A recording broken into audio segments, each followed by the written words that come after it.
नमस्कार मित्रगण, हम डॉक्टर रोशनी झा मैथिली विथ रोशनी चैनल में अहाँ सबके स्वागत करैत छी। तऽ स्टेट 2025 परीक्षा के तहत हम जे छै से अहाँ सबके जे छै से महाकाव्य और खंडकाव्य जे किछु नाम छै और किछु रचनाकार हुनकर सबके हम करा देलहुँ। आइ हम किछु नाटक लऽ कऽ एलहुँ हँ जे अहाँ सब जे छै से एकरा लिपिबद्ध करैत जाउ आ या एकाग्रचित्त भऽ कऽ सुनैत जाउ आ जो नीक लागैए तकरा लाइक सब्सक्राइब और शेयर कऽ देबै। ठीक छै, तऽ सुनै जाइए।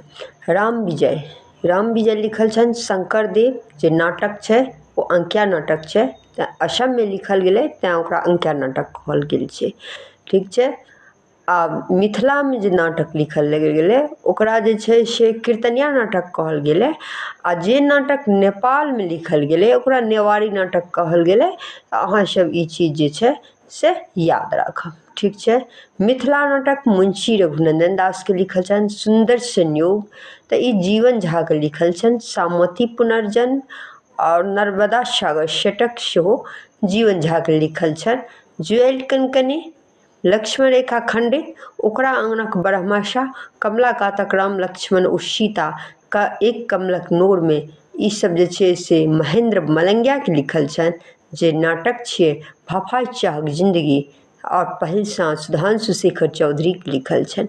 तऽ ई सब नाटक लिखल छै। अहाँ सब जे लिखबै एहिमे किछु सामाजिक नाटक छै से, और किछु जे छै से पौराणिक नाटक सब सेहो छै। तऽ ई नाटक सब जे पढ़बै तऽ जे आइ काल्हि के सामाजिक चित्रण के जे समाज में घटना होइ छै ओहि सब केंद्रित छै। तऽ अहाँ सब जे पढ़बै तऽ नीक लागत।